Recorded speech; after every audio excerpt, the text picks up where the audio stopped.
Halo,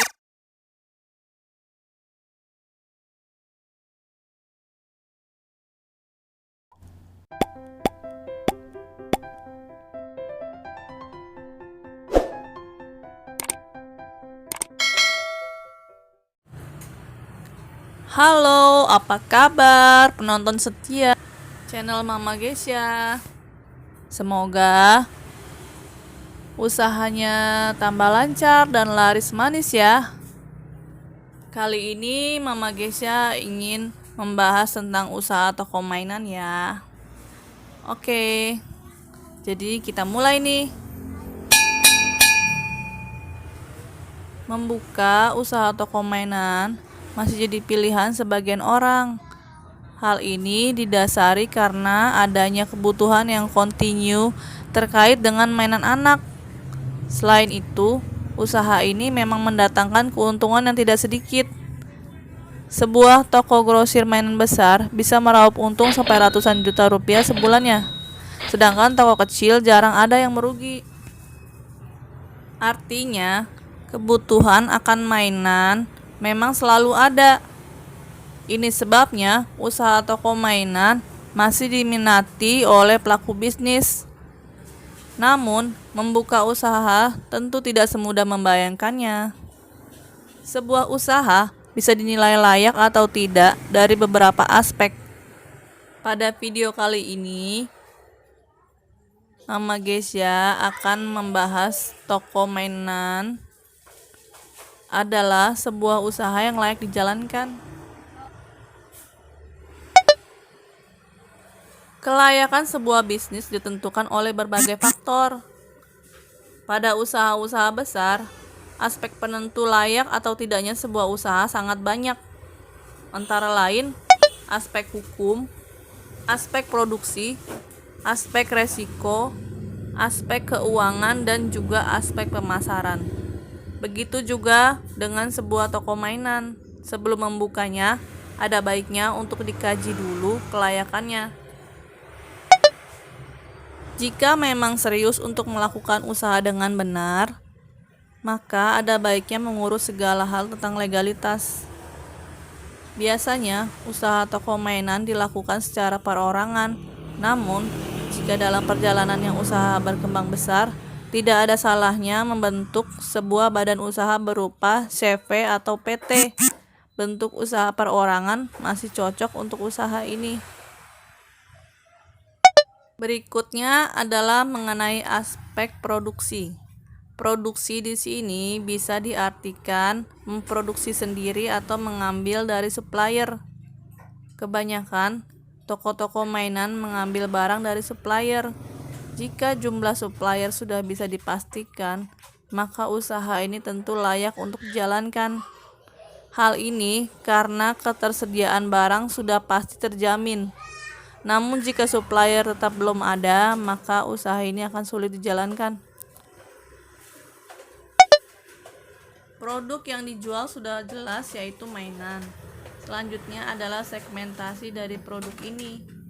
Penjual harus bisa menentukan siapa pembeli mainan. Dengan mengetahui calon pembeli, penjual bisa menyuguhkan produk yang tepat.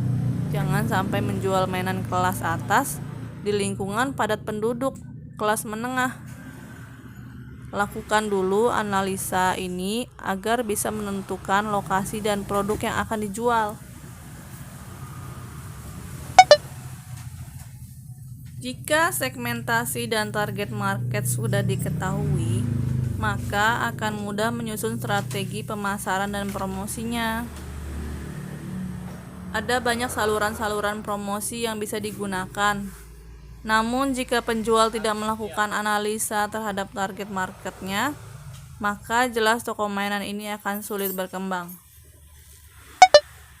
Aspek penting lainnya adalah tentang keuangan. Nilai uang yang diinvestasikan untuk usaha ini harus bisa kembali dalam periode yang telah diperhitungkan. Jika usaha ini sudah dijalankan sebelumnya, namun tidak dalam bentuk toko, maka forecast akan jauh lebih mudah. Kelayakan aspek keuangan dapat dilihat dari arus kas sebelumnya. Membuka toko tentu perlu investasi yang lebih besar. Setelah melakukan analisa kelayakan, maka pengusaha perlu mempersiapkan hal-hal yang berkaitan dengan usaha baru ini. Sebuah toko saat ini bisa berarti dua, toko offline dan online. Walaupun dua hal ini bisa berjalan beriringan, namun perlakuan dan persiapannya tentu berbeda. Berikut ini beberapa hal yang harus diperhatikan ketika memutuskan untuk menjalankan usaha toko mainan. Lokasi toko merupakan hal yang sangat penting di sini. Sebuah toko fisik memerlukan lingkungan yang mendukung. Misalnya, sebuah toko mainan akan memiliki potensi penjualan yang bagus jika dibuka di lingkungan dekat perumahan atau juga di dekat pusat keramaian seperti pasar atau supermarket. Lain halnya jika toko dibuka di lokasi yang sepi, misalnya di lokasi pabrik atau industri. Walaupun sekarang usaha bisa dijalankan di mana saja dengan sistem online, namun tetap saja pemilihan lokasi yang tepat itu penting. Toko yang berada di pusat kota juga memudahkan proses mobilisasi barang dan orang.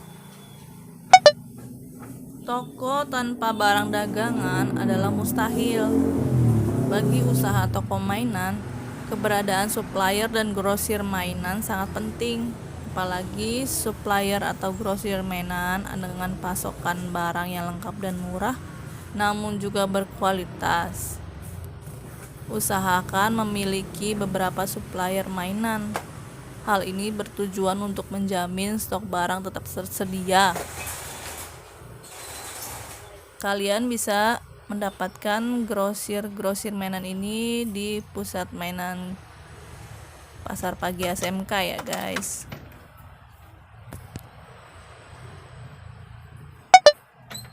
Toko mainan umumnya diisi oleh banyak jenis mainan. Selain mainan, biasanya pemilik toko juga menambah dagangannya dengan pakaian dan keperluan bayi.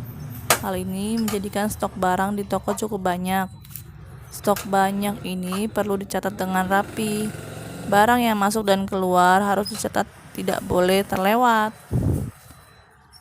Dari catatan stok ini akan terlihat barang apa yang paling laku terjual. Untuk bisa melakukan ini harus ada orang yang ditunjuk, dalam hal ini tentu saja karyawan. Pilih atau pekerjakan karyawan yang teliti dan cekatan ya. Buat juga catatan penjualan yang rapi setiap bulannya. Untuk memudahkan pekerjaan, pertimbangkan untuk menggunakan POS yang sekarang marak dijual di pasaran. Di awal usaha, memang pemilik selalu ingin menekan biaya, namun jangan sampai terlalu pelit. Misalnya dengan mempekerjakan hanya satu karyawan, selebihnya ditangani sendiri. Ingat, sebuah toko itu layaknya perusahaan kecil, harus ada pembagian tugas. Ada yang bertugas sebagai kasir, melayani pembeli, menjaga dan mengatur parkiran, mengurusi gudang dan stok barang, dan tugas-tugas lainnya. Jelas ini tidak mungkin diselesaikan sendiri oleh pemilik toko. Jangan hanya karena sekarang ada software kasir yang bisa difungsikan untuk membuat segala bentuk laporan, maka pemilik tidak mempekerjakan kasir. Fungsi pemilik usaha adalah monitoring. Selebihnya delegasikan kepada karyawan. Sebuah toko yang nyaman adalah toko yang memiliki ruang gerak maksimal. Dalam mengatur tata letak, tempatkan kenyamanan pembeli pada urutan pertama. Wajar jika pemilik toko ingin memajang semua barang dagangannya. Namun, perhatikan juga keleluasaan pembeli dalam hal menyentuh, mencoba, dan melihat-lihat barang. Tata letak yang kurang tepat akan menimbulkan kesan sempit dan suram. Kegiatan belanja menjadi tidak nyaman jika begini keadaannya. Susun rak-rak dengan simetris, kemudian tempatkan barang dengan rapi. Atur juga etalase sedemikian rupa agar pembeli leluasa melihat, memilih, dan mencoba mainan. Jaga juga kebersihan dan pencahayaan toko.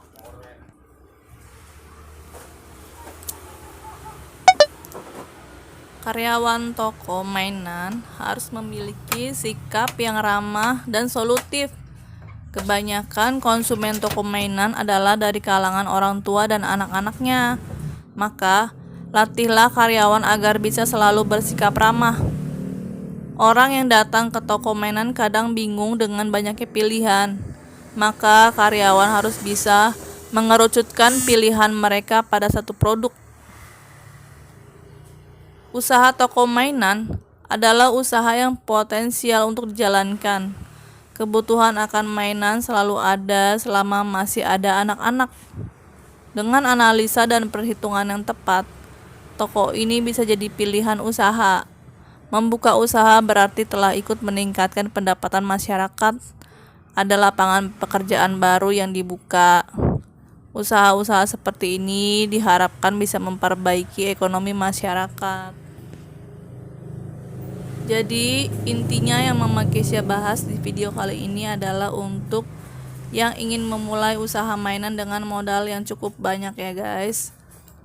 Jadi tidak semua yang ada di video ini bisa diaplikasikan kepada setiap orang yang ingin membuka usaha toko mainan ya.